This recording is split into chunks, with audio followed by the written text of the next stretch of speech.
Hour historical and beautiful Bangladesh YouTube চ্যানেলে আপনাদের সবাইকে স্বাগতম। আজ আমরা কথা বলবো রাসেলের কঞ্চি সাপটি নিয়ে। এটি অপেক্ষাকৃত ছোট আকৃতির একটি সাপ। প্রাপ্তবয়স্কদের সাধারণ দৈর্ঘ্য 50 থেকে 70 সেন্টিমিটারের মতো হয়ে থাকে। এই প্রজাতির সাপের পৃষ্ঠীয় দিক বা পেছনের দিক সাধারণত ফ্যাকাশে বাদামি বা ধূসর রঙের হয়, আর শরীরের নিচের অংশে গাঢ় বাদামি বা কালো রঙের ডোরার একটি প্যাটার্ন রয়েছে। আমরা সাধারণত জানি সাপ একটি মাংসাশী প্রাণী, এরাও ব্যতিক্রম না। এদের খাদ্য তালিকায় রয়েছে ইঁদুর, টিকটিকি, অন্যান্য ছোট সাপ, বিভিন্ন ধরনের ছোট প্রাণী ইত্যাদি এরা শিকার করে খায়। রাসেলের কঞ্চি সাপ, এদের নামের সাথে রাসেল থাকলেও এরা একটি অবিষাক্ত প্রজাতির সাপ, অর্থাৎ এই সাপের কোনো বিষ নেই। সামান্য পরিমাণে বিষ থাকে যা এদের শিকার ধরতে এদের কাজে লাগে, আর এই সামান্য পরিমাণ বিষ মানুষের জন্য বিপজ্জনক না, অর্থাৎ এই সাপটি মানুষের জন্য হুমকি স্বরূপ নয়। এই প্রজাতির সাপ সাধারণত বনাঞ্চলে দেখতে পাওয়া যায়। এরা কৃষি অঞ্চলের পাশাপাশি শহরতলি এবং শহরের এলাকাতেও পাওয়া যেতে পারে। এই সাপটি প্রাথমিকভাবে একটি নিশাচর প্রাণী, অর্থাৎ রাতের বেলা এরা শিকারের জন্য সক্রিয় থাকে, তবে শীতকালের আবহাওয়ায় এরা দিনের বেলা সক্রিয় থাকে শিকারের জন্য।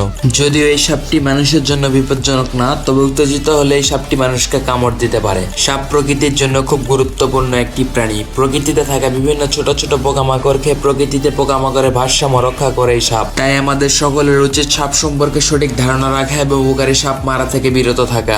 আগে এই সাপ আমাদের প্রকৃতিতে প্রচুর পরিমাণে দেখতে পাওয়া গেলেও বর্তমানে সেভাবে দেখতে পাওয়া যায় না। এর কারণ হলো মানুষ, যেমন মানুষদের আবাসস্থল ধ্বংস করেছে, বিনা কারণে গাছপালা কেটেছে, জমিতে রাসায়নিক প্রয়োগ ইত্যাদি কারণে এই সাপটি প্রকৃতি থেকে বিলুপ্তের পথে।